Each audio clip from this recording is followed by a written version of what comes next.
Hello, and welcome to the Anzen Approach, a new podcast from Anzen. My name is Jason Anderson, and I'm the director at Anzen. I'm joined by Brendan Rawson, our founder. And with the Anzen Approach, we'll be releasing monthly episodes where we chat to modern software platforms, savvy agencies, and ambitious merchants. This is actually a revival of a video series we did about 7 years ago. It looks like we're jumping on the podcast bandwagon, and we probably are a bit, but we've actually been doing this before. So we're going to be having a drink, having a laugh, and trying to get some of the backstories and insights from e-commerce and digital marketing legends. So for episode 1, we're in Sydney at the annual online retailer conference where we share a good Aussie beer, Hawke's Pale Ale, with our mate Hugh Russell-Parsons, the strategic partner manager for Gorgias in APAC. We chat a little bit about Gorgias AI, smart integrations with Klaviyo, and how important it is to get your discount codes right. Jason, I just realized something that has changed in 7 years is that we're now recording this in 4K. And I can see all of the blemishes and lines that have appeared over the years. Several grey hairs compared to our original series. Yeah. Definitely need some makeup artists. So we'll see if the budget can stretch.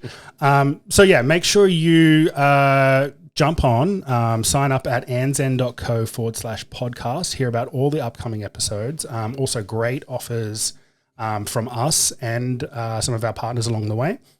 And as usual, like, subscribe, follow us on YouTube, Spotify, and Apple Podcasts. Enjoy the episode.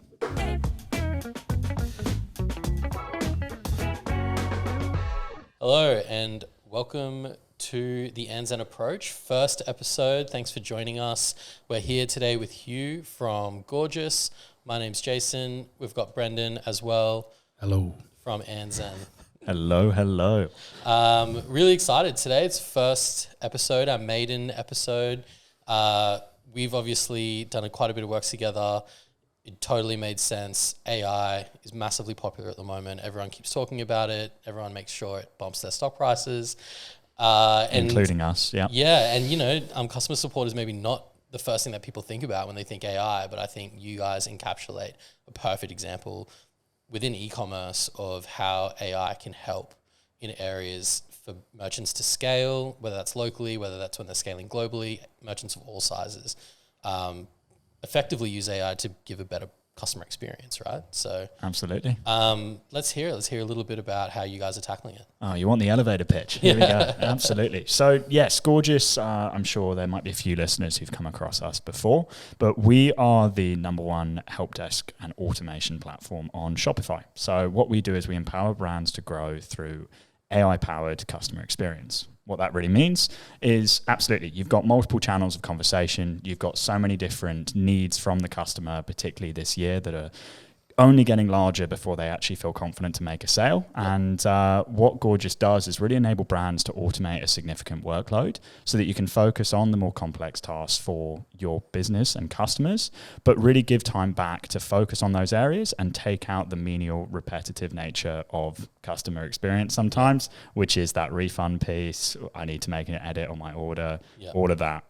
Our AI agent looks after all of that for you, upsells for you, and gives you the best opportunity to keep driving some sales. And Anzen does that pretty well as well from your end. So might return the ball. Yeah, well, I mean, that sounds incredible, very formal. But what we really want to get into, damn it, you've seen through me. is this Gorgias AI. Yeah, we've been talking about it for a while. It came out a couple of weeks ago now, July 1st. How much better is this going to be than the previous version of Gorgias? Like, what is the percentage increase on the efficiencies that a merchant's going to get, and maybe we can get into like how fewer resources you might need, or how more effective they might be if they're not spending all their time answering tickets. Spot on. Yeah, look, we can casualize things. Absolutely. I'm too used to being at the online retailer summit with a few formal. We're going to start with the form and then we can break you down. You'll break me down. You'll break me down. It'll be all right. But yeah, it's a great question. And in answer, I think it's significantly better than the original Gorgias. Everyone knows what Gorgias is, that help desk platform. Yeah. Obviously pulls together all your different channels. You answer it through a few macros, everything like that. It works great. Yeah. But AI Agent, the reason why obviously we're all driving it so hard is because it really does change the game when it comes to answering questions, answering really difficult circumstances sometimes from your customers, and reducing the workload that's included. I think that's probably the main bit I want to focus on is, we've had examples of brands we're working with, whether they be, small to mid-market, but even up to some of the biggest brands in the world that are using us, they're removing up to 3, 5, 8 agents who are on their team because AI Agent has allowed them to reappropriate their role within the business. Yeah. Whether they still work at the business, I think that's another thing that we're not really going to cover today. And we can joke about it, right? Like, it's pretty funny. AI is going to take our jobs, and it's not more obvious than with a customer service representative, right? Like, that is the talking point. But in reality, you'd be crazy to like downsize those stuff when you can make them more effective. You can redeploy them. You can start excelling in customer service rather than just doing the laborious part of it. You can have them doing all sorts of creative customer service elements that the AI agent isn't doing, and it's taking the heavy lifting, right? Like, and there's sort of what we talk about at ANZN as well. If you do nothing, AI will take your job. But if you embrace it, then you're going to be ahead of everybody else and you're going to excel at your job, and grab with both hands. Grab with both hands indeed. Yeah, you're right. And it's why we're not saying, automate 100% of your customer experience. It is actually exactly as you say. You're reappropriating the workload so that all the repetitive tasks are looked after by AI, and redeploying your staff because they have so much expertise now. You think about CS Agent, they probably know the business sometimes better than the founder does themselves because they know the customer better than they do. So how can you really put it across and make them work in different areas? Maybe it's marketing, maybe it's an understanding of new campaigns that you might be able to put out. You can use that expertise and again, just give them time back in their day to actually, it probably makes them enjoy the role a lot more as well. No one's, really getting too frisky and excited about answering the 1800th customer for the day asking for a return or refund. So AI, you're right. I think probably the main part of it, and I'd love to get your thoughts on this as well, is everyone's talking about it. Obviously, pretty hot topic. Yeah. Lots of funding going on. Yeah. But when it comes to it, what's a digestible version of AI that companies are actually going to use? It's all well and good being like, we're utilizing AI in our processes. Yeah. Highlight exactly what it's doing. And I feel that's why I'm really happy with what Gorgias is able to do with it being a segmentation of workload that it's taking over and giving time back to businesses to continue thriving and growing sales. Yeah, absolutely. It's an interesting one for us that we're a customer journey agency, right? And what does that actually mean? The majority of our day is about helping merchants set up email and SMS campaigns. So it's not always logical when we're talking to a merchant about what help desk tool do you use? Yeah, exactly. But at the end of the day, the zoom out from the email and SMS piece, it comes down to customer experience, right? And where, we operate in one channel. But once we land them on the website, a lot of what we do centers around good quality personalization, really understanding the customer, making sure that email has personalized content, not just, hey, first name, but actually is the product feed products that they've viewed recently, do the links take them to the right collection pages filtered for the women's product if it's a woman or the men's product if it's men's? Are we really thinking as deeply as we can about the journey that we put in place? And we talk to a lot of people now about, tools like quizzes, great way to gather data and be able to effectively do that personalization more. But what very few people talk about is how is that chat assistant that is on the homepage? There's essentially the online version when you walk into a retail store of someone following you around being like, hey, do you want me to put that in the changing room for you? What size are you looking for? What can I do? Do you want to see what pairs with that really well? Exactly. I love that color on you. Yeah, and very few brands are really doing that on their websites effectively, right? You know, maybe you just see the pop-up, hey, I'm here to help, and people just close it out.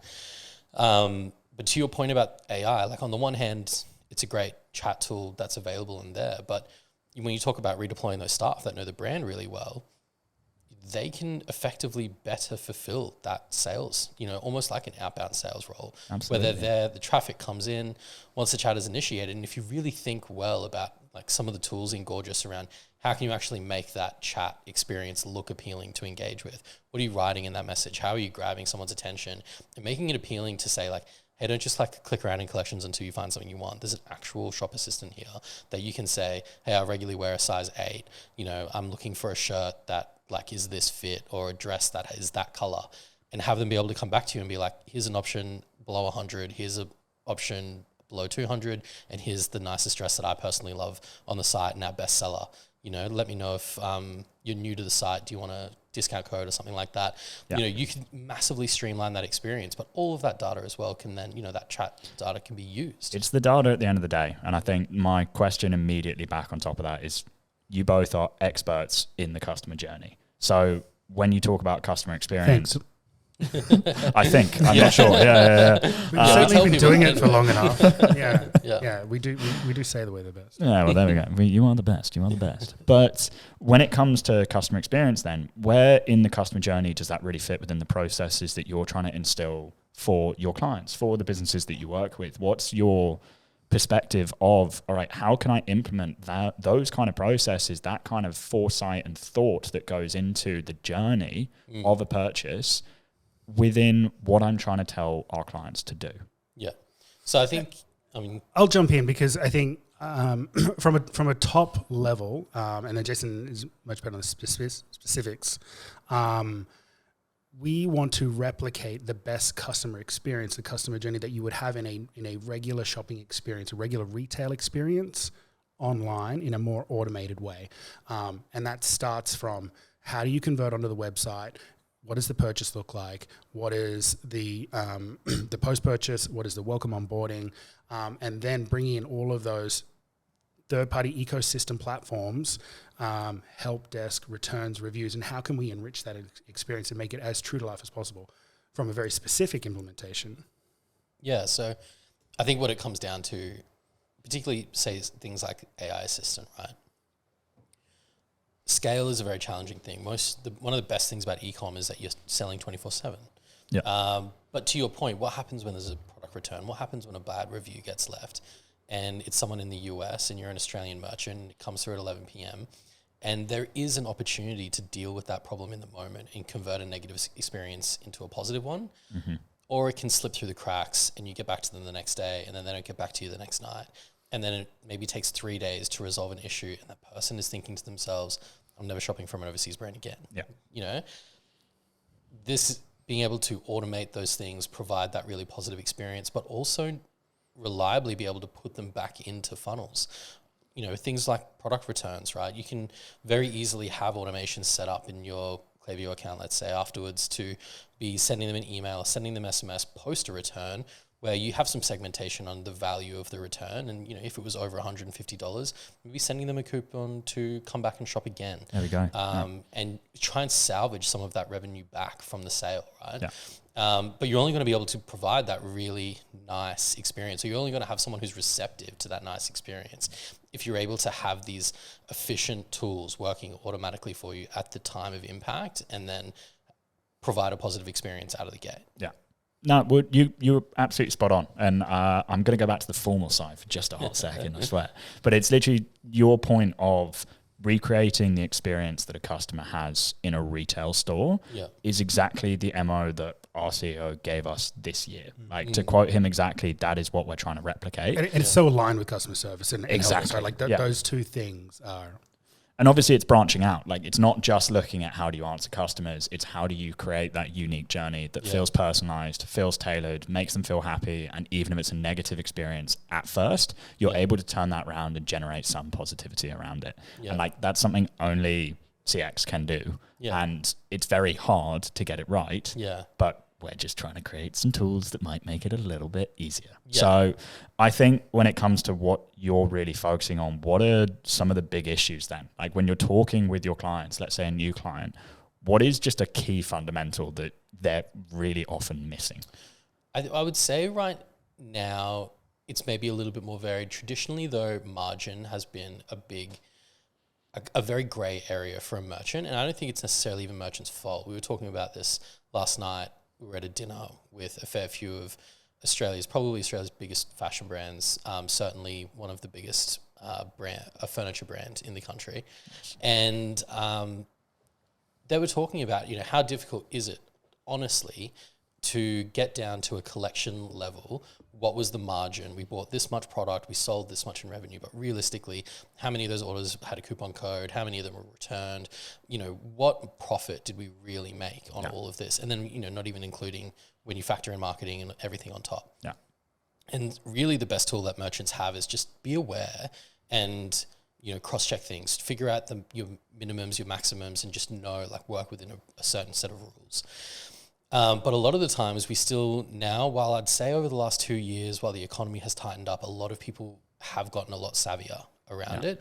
And people, I think, probably did go through, most merchants listening to this are probably remembering themselves one day just going through all their coupons and being like, why do we have all these coupons? And start cutting what is going down on? or changing discounting.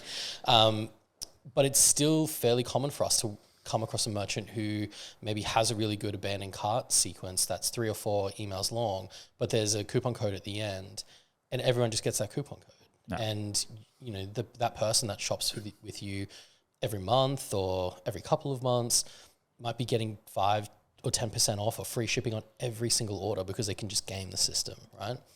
So I think looking at that is a outcome of a bigger problem, which is that people aren't or don't have the time to add the level of segmentation that they could to their automation.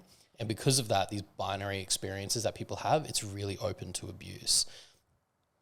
That's the negative. The customer negative, though, is that they're also just getting the same experience every time. And these customers might be becoming advocates, champions, 4 orders, 10 orders, and they still get the exact same thank you for placing your order email. Yeah. The whole experience that they get isn't evolving with them as they're not feeling in their relationship. They're not feeling VIP. Exactly. Yeah. So bringing all that together. How, let's not name names, but you and I were chatting only yesterday about, no good deed goes undone. Why don't we talk about the coupon incident with one of our past clients with Osbargen? Oh, yeah. Not to name names. Yeah. And while we do that, for all of our international listeners, we are drinking Hawke's Patio Pale today. Very patriotic. This is our beloved ex-Prime Minister.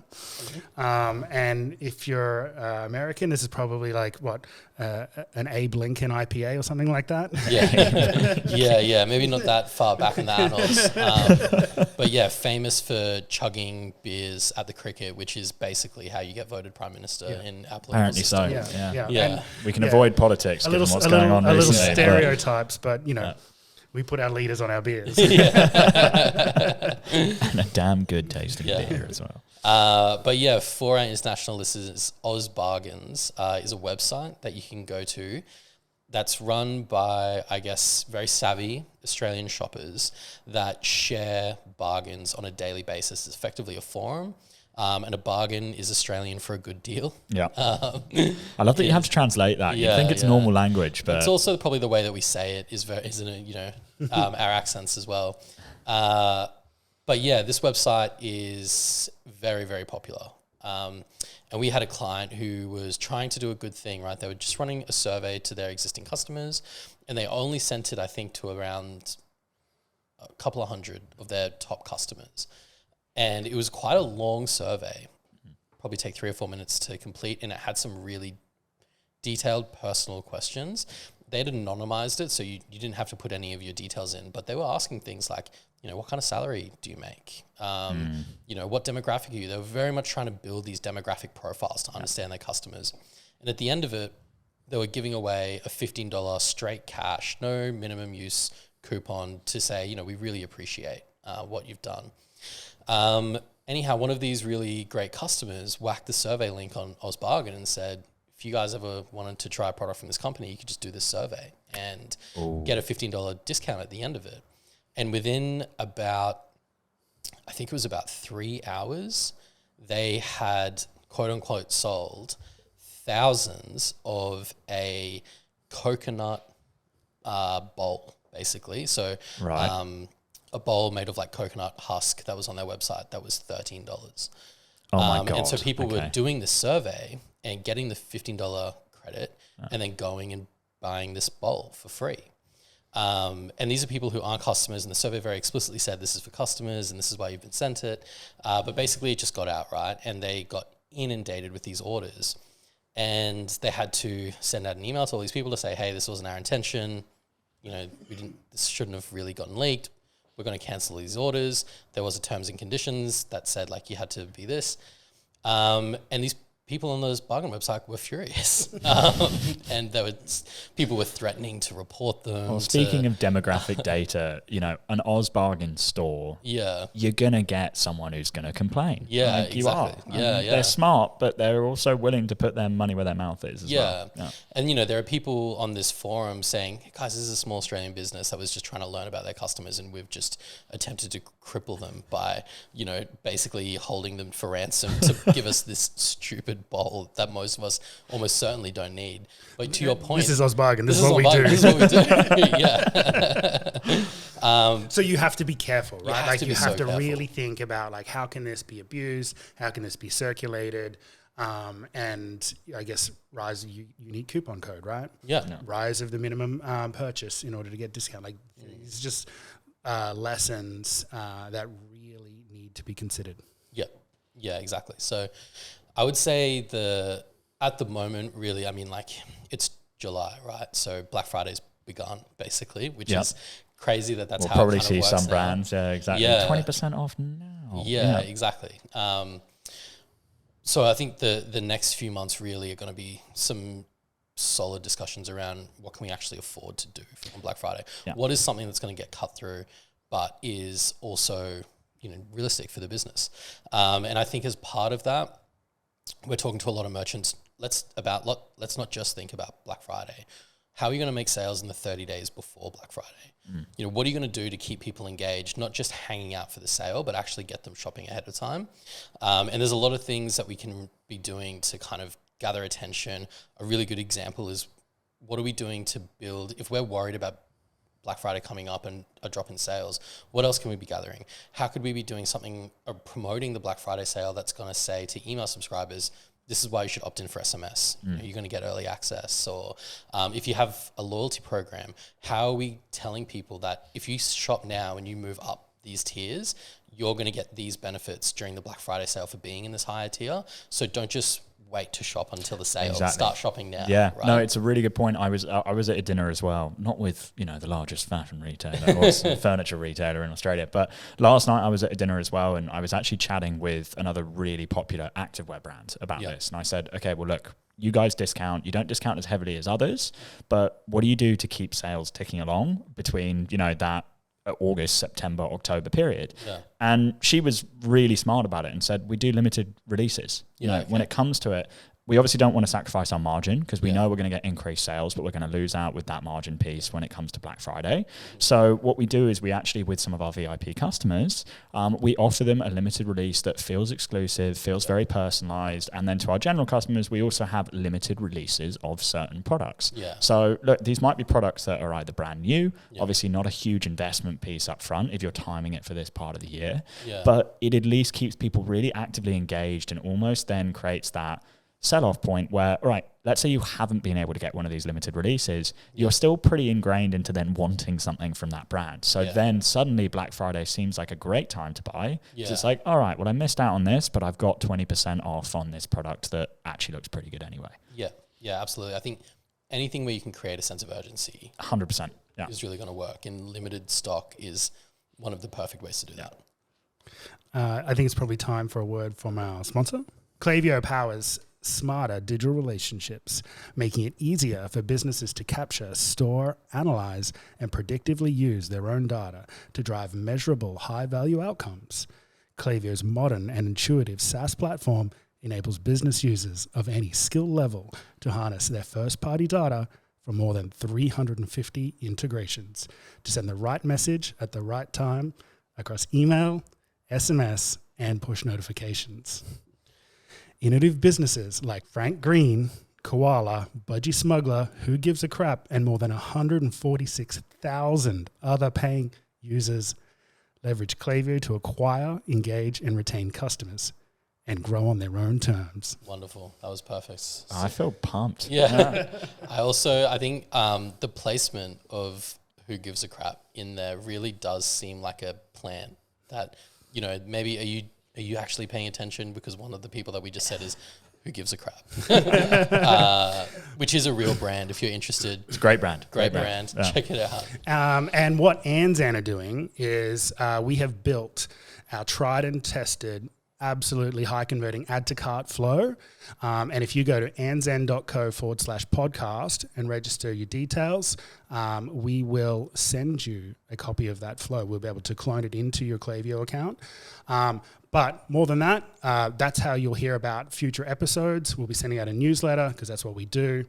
And frankly, if you don't want any of those things, we still want to hear from you. Register interest. This is how we keep our sponsorships going. This is how we make more episodes. Help a brother out. Yeah, absolutely. Jump on and check it out. And like Brendan said, we're giving away that free flow and added to cart flow. This is a flow that's very often missing, even from some of the biggest brands that we speak to. This flow sits between your browser abandonment flow and your abandoned checkout flow. So essentially, if someone puts something in their cart and they don't make it to checkout, right now for most brands, if you don't have this flow, you're not going to be sending them an email, or you might be sending them the browser abandonment email, but not the real added to cart one, which is that extra step in the journey. So it's a very high converting flow, very valuable flow. It's built. We will clone it into your account. You'll basically just be able to slap your logo on it, add a couple of assets, put your colors in, and the whole thing is ready to go. I think we're also throwing in the strategy doc as well. Correct, yeah. So there'll be a strategy document that comes with it that walks you through how to set it up, how to get it going. Essentially, free flow that might be making you $1,000, $5,000, $10,000 a month. Get onto it. Please fill out the form.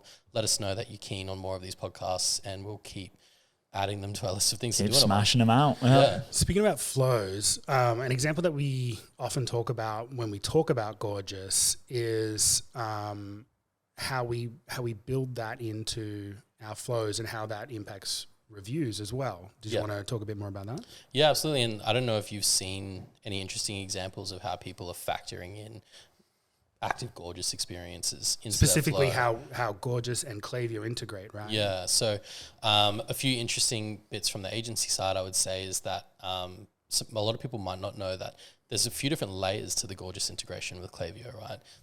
On the front end, Gorgias can be asking people questions and recording the answers, like what is your mobile number, what is your email address, absolutely, information about them, and syncing that data to Klaviyo. So you can have a really great active that sales assistant there asking those questions and syncing that data back, which is fantastic. Yeah. But the other thing that a lot of people don't realize is that Gorgias will send Klaviyo or update someone's records in Klaviyo when they have things like an active ticket. Yeah. And that's something for us that is, the easiest way to avoid getting bad reviews, right, is just adding an exclusion for anyone with an active ticket to your review request flow.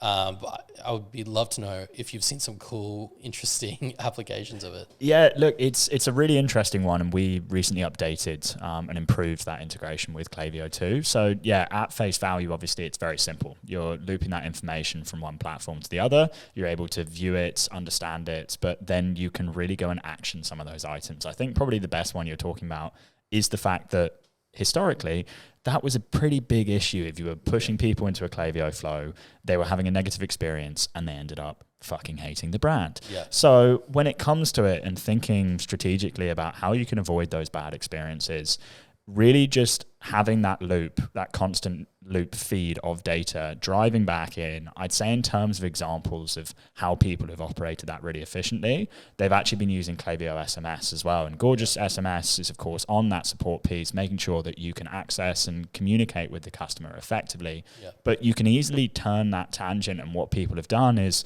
they've left a personalized note on Gorgias, which then, of course, is showing up in Klaviyo to go from a potential support issue immediately then into an SMS bump or flow.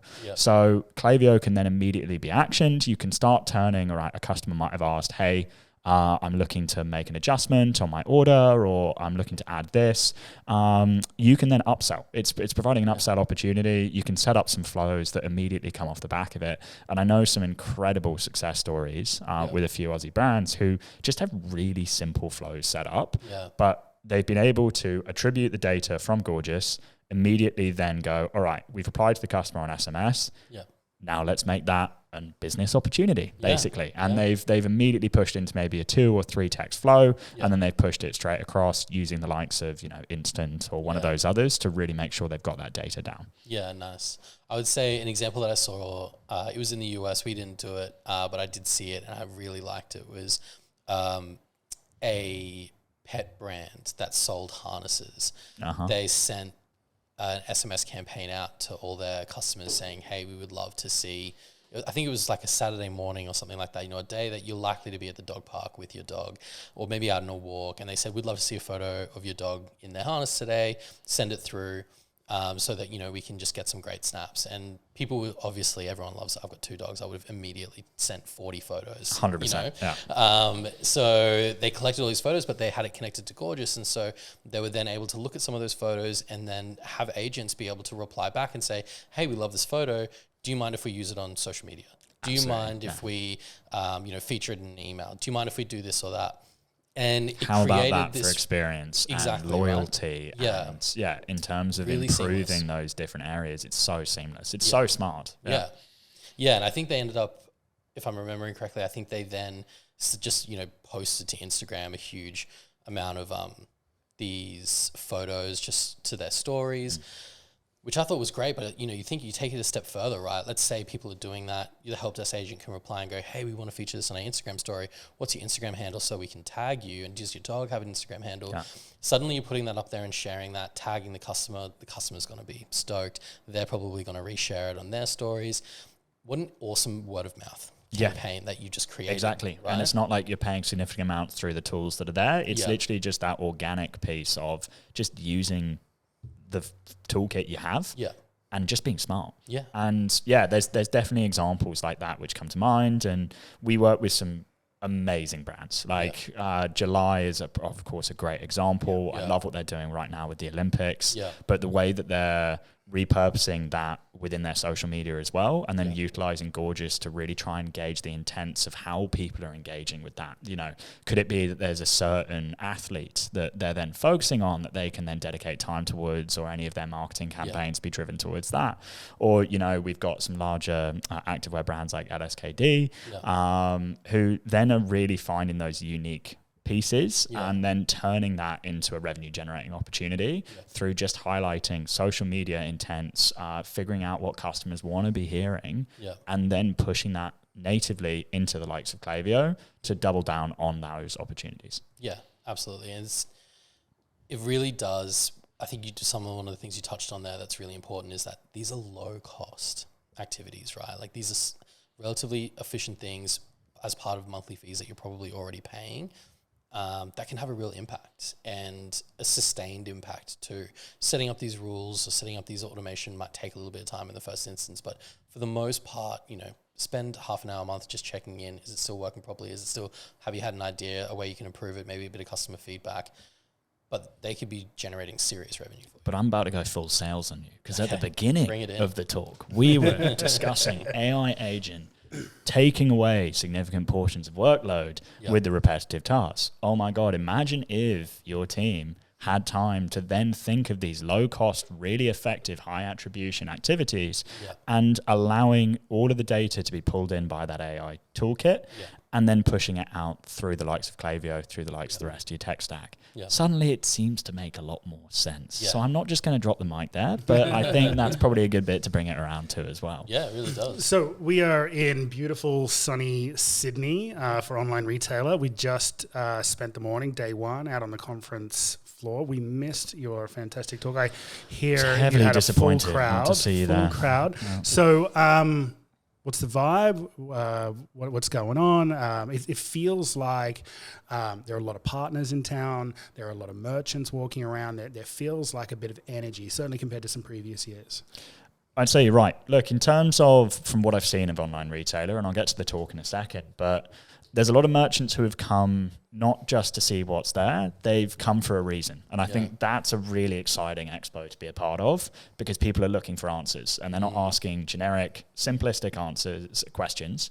They're actually trying to figure out, okay, I need to go and figure out how I can do X, Y, Z, and who is going to be able to provide support for that. Yeah. And one of the main areas I was talking about, or the title of my talk, was the intricacies of KYC and why it matters. Obviously leveraging that AI piece, but right now it's a conversational economy that we're living in.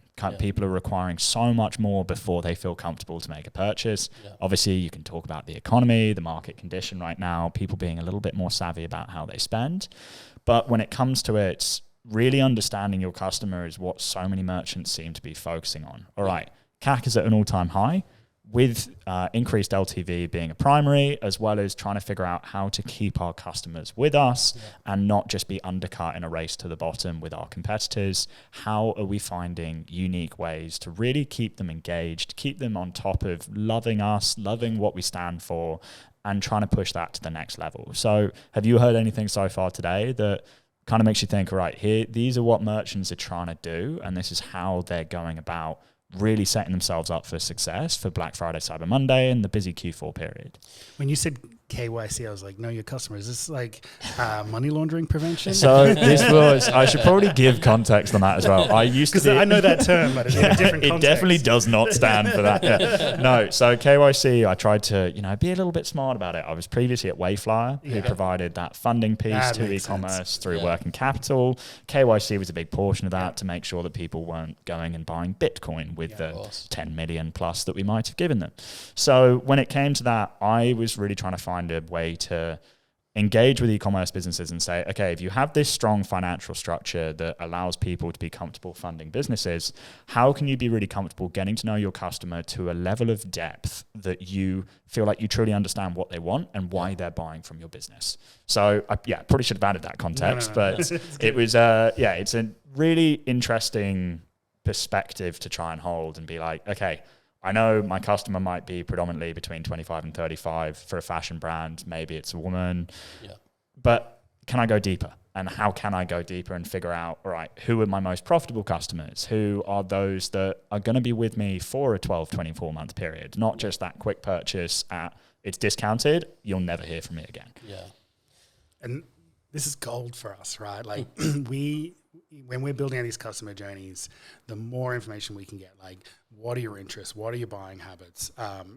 What are your returns? How many tickets do you have? What's the sentiment analysis? How can we send you the right message at the right time. At the right price point. It's an interesting one this year. I definitely think, Brennan, to your point about the energy, it's the middle of winter in Australia. For those watching on YouTube, it's a pretty damn nice day though. If you wanted, if you're in another country where it actually gets cold, feel free to jump on YouTube and watch the recording of this. You can look out the window. Middle of winter, there is not a single cloud in the sky, and it's about 20 degrees. Which is terrible. 70 Fahrenheit. Honestly, for awful. Americans. Yeah, so it's essentially utopia right now. And people at this conference, I think, like you said, a lot of people are preparing for end of year, and they've probably had, a lot of brands seem to have had a much better first half of this year. Confidence is coming back in, energy is coming back in. People are really interested in what they're going to do that's different. Some of the things that I've been surprised to hear from merchants is that apps have been working really well. And I'm not sure if that's maybe a difference in customer mentality or maybe ease of use. But a lot of merchants have started talking about either they've launched an app and it's doing really well, or they've heard about someone launching an app and they're wanting to have a look at it. And then the other area, sorry, you've totally fucked me up by doing that. Just giving Jason a little wind up. Yeah. Like, come on, mate. Yeah, I'd say the other area that people have been really keen to talk about, particularly in the lead up to kind of sales and all of that, has just been how can they be looking at their automation and their integration, the tech stack in its entirety, and are there kind of missing pieces? Something like Klaviyo. I was speaking to someone from their product team recently, and they mentioned that they are averaging currently 40 new features a month. What Slack channel is going to keep you updated with that? Yeah, exactly.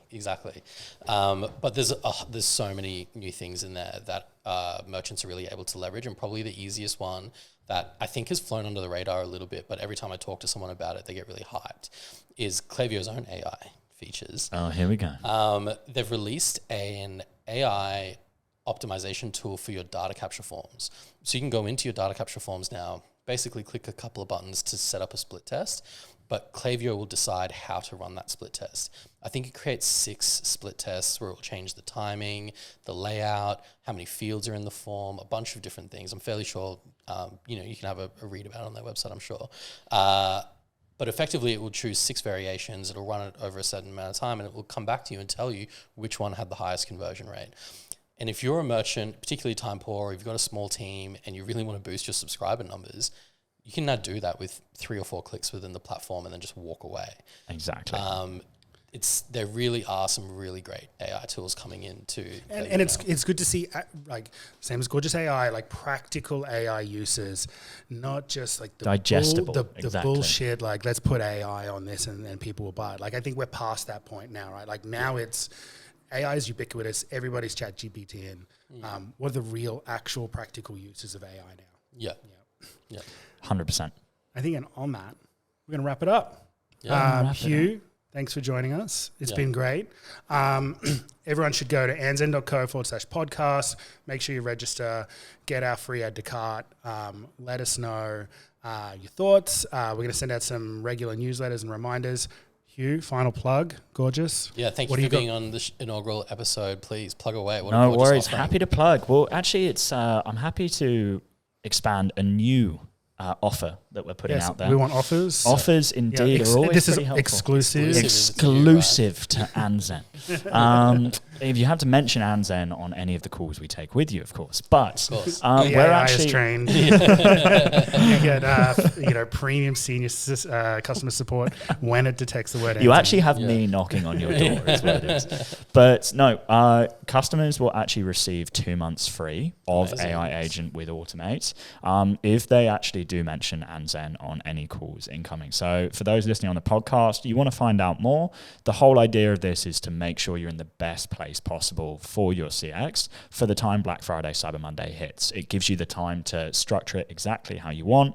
AI Agent can be trained and enacted exactly in your brand tone of voice, the level of sophistication you want, and you can train it every day. It's got a fun little playground. Amazing. I normally am just there with a cup of coffee and just messing around with it. It'll learn and be iterative to anything you plug into it as well. So 2 months free in order to get you in the best position possible to take advantage of upselling and opportunities through your customer support and experience for Black Friday, Cyber Monday. That's ANDZEN for the Americans, .co/podcast. Fill your details in. We'll hook you up with Hugh and Gorgias. We'll also hook you up with the add to cart flow and tons of information. Thanks for listening. Thanks for joining us, Hugh. Gents, thanks so much for having me. Loving it. Awesome. Thanks, everybody.